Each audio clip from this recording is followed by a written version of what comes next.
Hello guys, once again you all are very very welcome to empirical classes. और अभी हम लोग बात करेंगे बॉन्ड पैरामीटर के बारे में।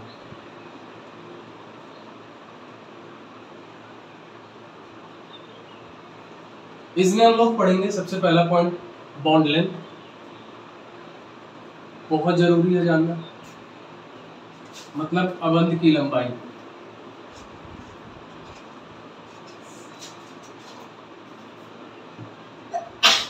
इसके साथ साथ हम बात करेंगे बॉन्ड एंगल के बारे में, मतलब अबंध कोण।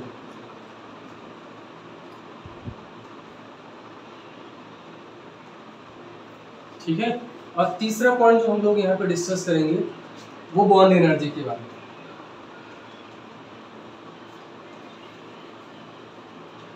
मतलब अबंध ऊर्जा के बारे में।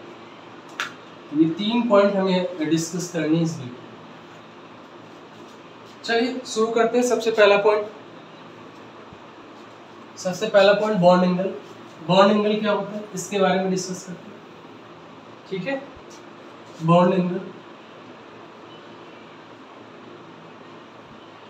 बहुत ही सिंपल होता है। Bond angle between two adjacent, किसी सेंट्रल एटम में दो एडजेसेंट बॉन्ड है, उनके बीच में जो एंगल जनरेट होता है उससे क्या बोलेंगे, बॉन्ड एंगल बोलेंगे।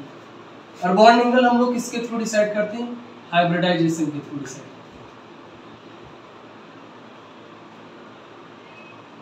जैसे sp अगर बॉन्ड sp हाइब्रिडाइजेशन है तो यहाँ पे बॉन्ड एंगल 180 होगा। अगर sp2 हाइब्रिडाइजेशन है तो बॉन्ड एंगल 120 होगा। अगर हाइब्रिडाइजेशन sp3 है तो बॉन्ड एंगल 109.28 मिनट होगा। यदि हाइब्रिडाइजेशन sp3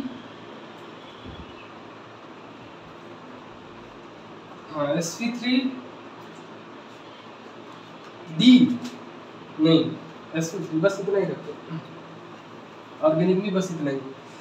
ठीक है। तो ये क्या होंगे, बॉन्ड एंगल से। हाइब्रिडाइजेशन के थ्रू हम बॉन्ड एंगल को डिसाइड करते हैं। और बॉन्ड एंगल क्या होता है, किसी एटम में दो एडजेसेंट, मतलब अगल बगल बॉन्ड में के बीच में बनने वाले कोण को क्या बोलेंगे, बॉन्ड एंगल बोलेंगे। ठीक है। जैसे एक एग्जांपल ले लेते हैं। मान लो CH4 कितने सिग्मा बॉन्ड है, ये हम प्रीवियस वीडियो में बता चुके कैसे हम हाइब्रिडाइजेशन को निकालेंगे। 1 2 3 4 सिग्मा बॉन्ड, मतलब स्टेरिक नंबर इसका 4 है। ये हो जाएगा 1 + 2 1 + 3 मतलब sp3। यहाँ पर बॉन्ड एंगल कितना हो जाएगा, 109 डिग्री 28 मिनट हो जाएगा। बॉन्ड एंगल इसमें कितना हो जाएगा, 109 डिग्री 28 मिनट। लेकिन यहाँ पे देखने में आप लोगों को लग रहा होगा 90 डिग्री बॉन्ड एंगल। ये जो बनाया गया है 2D स्ट्रक्चर है। 3D में अगर इसको हम बनाएंगे कुछ ऐसा होगा, 2 हाइड्रोजन प्लेन पर होंगे, एक हाइड्रोजन क्या होगा, बिलो द प्लेन होगा, और दूसरा हाइड्रोजन क्या होगा, अबव द प्लेन।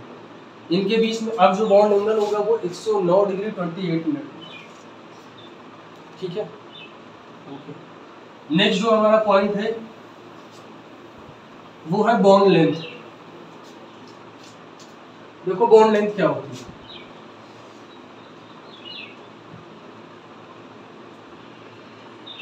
देखो जो एटम है, मान लो एक हाइड्रोजन एटम है, ये दूसरा हाइड्रोजन एटम, इनके बीच में बॉन्ड बना हुआ है। तो जो हाइड्रोजन एटम के न्यूक्लियस है, नाभिक है,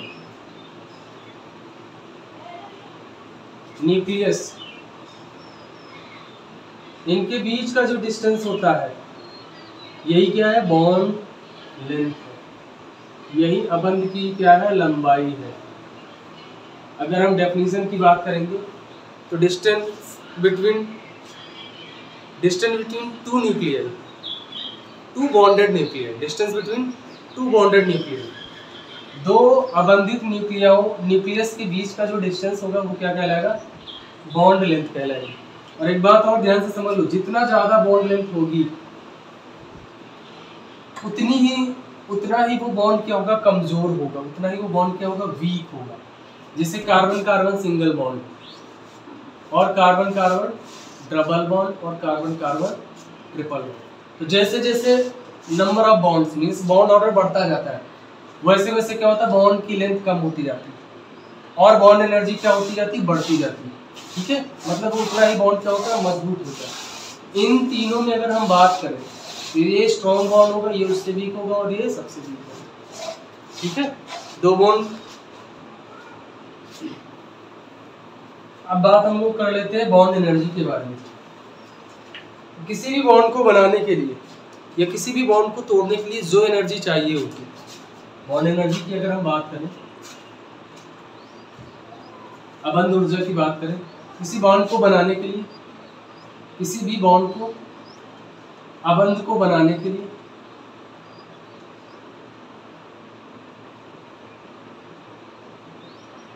ठीक है, या तोड़ने के लिए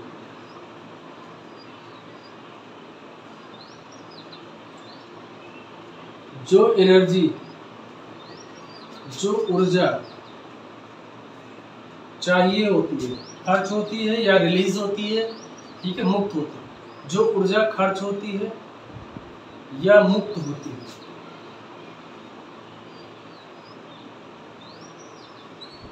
उसे बॉन्ड एनर्जी, अबंध ऊर्जा कहते हैं।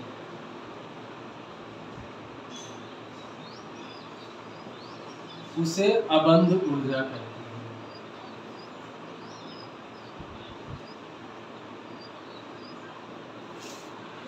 उम्मीद करते हैं कि आप लोगों को बॉन्ड लेंथ, बॉन्ड एंगल और बॉन्ड एनर्जी, ये तीनों पॉइंट्स आप लोगों को बहुत अच्छे से समझ में आए होंगे। Thank you for watching, have a nice day.